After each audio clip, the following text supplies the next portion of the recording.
this is all a roundabout way of setting up the combo on Ohio State. The computers love Ohio State right now, Aaron. As they should. I want to be right, and I chose Notre Dame as a playoff team. So I'm leaning Irish this weekend, but you've been watching a lot of Ohio State film. How legitimate are the Buckeyes? Like, is it right for them to be number one in the ESPN FPI and Bill Connolly's S&P? See, this is a big weekend for us because I had Ohio State as my fourth team in the playoffs this year. So you need the win to keep Notre Dame alive, and Notre Dame would still be alive at the end of the day. Like if Notre Dame can, even if they lose this game, but beat Clemson and beat USC and they're 11-1, like what do we say? Fighting Irish, you just got to win 2 of the 3. Win 2 of the 3 big ones, and there's a really good chance you're going to be in there.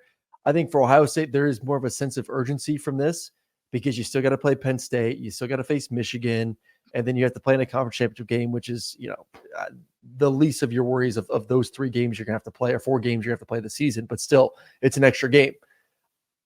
I was like a lot of people, you go back and watch the Indiana game, the first game of the season, and you're like, damn, like just like Alabama, how do you go from such consistency at the quarterback position for such a long time and not have a legitimate successor in place? Yeah. And you worry about that. And, they kind of went back and forth, maybe Devin Brown, it may end up taking this job, maybe not. Is Kyle McCord an All-American? Is he an all Big Ten quarterback? No. Like, I don't even know if he's an NFL type quarterback. He's still young and I'll give him time to continue to develop, but he's not terrible.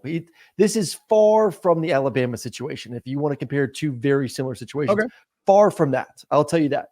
Very, very firm. He is a capable quarterback with a good offensive line, a really good run game right now. Like Travion last week looked tremendous, and some of the best receivers in the country at the moment. And then you flip it over to the other side of the football. I've been really impressed with Ohio State defensively. Second year with their DC, and right now they're giving what Ohio State fans want, because for the past 2 or 3 years it's been great offense, but you can't win a championship because you don't have a great defense.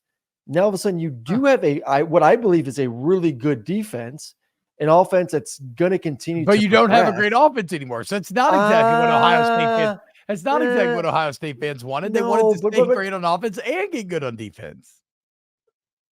I think the drop from offense is like a what is it? Say they were like a 45 point per game offense last year.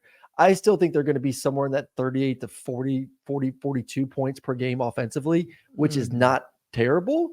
But you did improve significantly on defense. So I like this team more this year than I did last year, because their team last year defensively couldn't hang.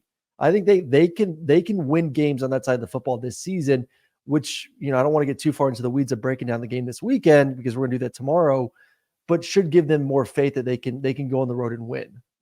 I would say, I'd say a few things. First off, I would say that you say, this is far away from the Alabama situation. And I agree. We'll get into the Alabama situation. It's kind of disastrous, but I don't actually know how much that is saying. Also, we call Kyle McCord a young quarterback. He is a junior, but we're calling him young because he's playing for the first time, right? Yes, he's playing for the first time. But being a junior, playing for the first time, does that maybe, whatever, we can allow it to go either way. Here's my deal, and admittedly, I haven't watched nearly as much film on Ohio State as you have. These opinions are subject to change before we get into our game preview. I'm not overly impressed by what I saw against Indiana or the first quarter and a half of that Western Kentucky game. Now, I know they ended up winning that game 63-10, but as an Ohio State offensive line that looks massive and yet wasn't like just pushing Western Kentucky around at the beginning of that game. So, I think you're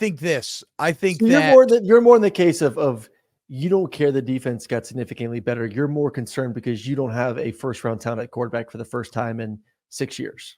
Well, yes, because I think you need both elements to win a championship. And it feels like right when you finally Georgia didn't have that to win a championship. I mean, Stetson had great numbers. If Kyle McCord puts up Stetson numbers, then they'll be capable of winning a championship. I don't know that I think Kyle McCord's going to put up Stetson numbers. So pace right now, the numbers look pretty good right now. Through 3 games, 6 touchdowns, 70% completion, 815 yards. I get it. I get it. That's all well and good, but I mean, I don't know. This is the problem. That's why we need people to play good games. It's against It's true. Youngstown State, Western Kentucky, and Indiana. Okay, so it's like I'm struggling to buy all the way in while those numbers feel overall nice. When I've watched them, I have not really seen anything that impressive. So what I'm worried about Ohio State is they've been, like you said, they've been edging a championship, but right when they're about to finish, it appears like they've maybe lost one. Like they had the offense figured out. They just needed the defense to get a little closer. Bit too long. They played the edging game a little bit too long, and then you just lost it. Yeah. Yes, and now instead of they just need a little more defensive in that bucket, and instead now it's like, okay, finally maybe the defense got better, but the offense has gone down by the same amount, and so they're going to stay on the edge still. We'll see. Again, okay. So then I would ask you. You said I would say it's more complimentary football this season.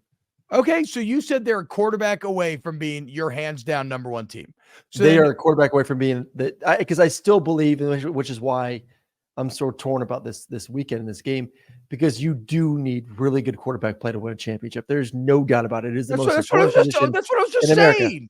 I know, but I'm not saying I'm not saying that Kyle McCord is a first round draft pick, but I'm also not saying he's not shit either. Like the kid I didn't say shit. He's making good plays. I did not say shit. I'm not, but he ain't Sam Hartman. Sam Hartman's leading the country right now in touchdowns, 13 touchdowns, no picks. Yeah, but they don't have the same kind of skill. Is Notre Dame's defense skill is a massive difference. No, I would take Ohio State's defense over Notre Dame's defense right now. Okay. No. So you say they're a quarterback away from being your hands-on number one team. Is Kyle McCord that quarterback? Because if you believe he is, like for Notre Dame, I think that gets answered this weekend. Like if Ohio State goes into South Bend and wins and is productive in offense, because let's not forget they only put up 20 points last year. I think it was 20 points versus Notre Dame with similar talent. Yeah, something like that. Similar talent and the number 3 pick in the draft at quarterback. If you could go out there and score in the high 20s, low 30s, and you win the football game on the road versus Notre Dame, then all of a sudden I think those issues of do we have a quarterback that can win it goes away. This is his moment, man. Like this is his moment right here. And this is Ohio State's moment. If you can't get it done this weekend, yeah, the hate for Ryan Day is going to skyrocket, because they know if they can't beat Notre Dame, there's no way in hell they can beat Michigan. No way. I think I would agree with that. I mean, we always got to allow room for growth, but I think I would find it hard to believe that they would beat Michigan and win everything else they would need to if they can't beat Notre Dame. That said, at home in the shoe last year, first game of the season, but at home with CJ Stroud, Harris, all the receivers, you beat Notre Dame 21-10. Mm-hmm. And that's a Notre Dame running. Who was it? Drew Pine at the time out there. And then did he get hurt that game? And that's maybe when Buckner came in. I guess the point of that is without, and I'm going to watch the film tonight and I'll let you know more tomorrow if I still agree with this, but it is interesting to think that, okay, so you're telling me, Aaron, that you take CJ Stroud off Ohio State, you add Sam Hartman to Notre Dame, you flip the venue from the Horseshoe to South Bend, and you're just telling me that you like Ohio State in that matchup? It's crazy. That's tough. It's tough. I mean, you just go look at the stats from last year's game. And if you didn't even look at the final score and you just look like, okay, what did Ohio State do on offense in this game at home? 7 of 13 on third downs, over 50% on third downs, 395 total yards. So 400 yards of offense, 223 yards passing, 172 yards rushing, and 33 minutes of possession time. What would you think an Ohio State team scored? Like I'm with you. Like I've only watched this year's games for both teams. My next thing before we go do our breakdown tomorrow, I want to go back and rewatch that game, because you look at the numbers offensively and you're like, damn, that's a hell of a game for Ohio State. Yeah. Like CJ Stroud was 24 of 34 for 223 and 2 touchdowns. They just didn't score. I don't know. We'll let you know tomorrow the full breakdown, but it seems like scheme and Marcus Freeman to me. Yeah. But the overall takeaway for you should be today, if you're listening to the show right now, Aaron thinks Ohio State has all the elements to be the number one team in the country if Kyle McCord is that guy. So like when you enter watching the game this week and understand that's the context But once again, like not that guy in the sense of like, I don't need him to be a Heisman Trophy contender. Like, I think that's what people are getting like, oh, well, of course he's not that guy. So that's a stupid comment. Like that guy in the sense of, can you just be Stetson Bennett good, which is a good college quarterback, not a first round draft pick, just an efficient college quarterback that can get me 24 of 30 for 200 yards, a touchdown, and no interceptions. Just do that. But then isn't that a waste of Ohio State's best advantages? I mean, then what? The receivers just don't catch balls? Not if Henderson's running the way he's running. Okay. Not the defense is playing the way they're playing. We're getting bogged down. College football has gotten way too crazy with this. We have to score 40 points to begin 40, 50 points to be considered an elite football team. It has gotten out of control. And I do think defenses have caught up a little bit this year. If you look across the country, look at some of the numbers of some of these teams. I mean, Michigan's scoring 30 points a game right now, and we're not bothered about that, are we? No, Michigan's weird because contextually, JJ McCarthy's looked pretty good, although it hasn't been like you said, there's not like overwhelming point totals. They have the benefit of the doubt from whooping Ohio State's ass 2 years in a row. They return everybody. No, but you're not wrong. Michigan is kind of sleepwalking in the same way that like a Georgia is sleepwalking. Yeah. Like both of them kind of need to maybe start to look a little more impressive. For Ohio State, we're going to learn. We're going to learn this weekend, and I cannot wait.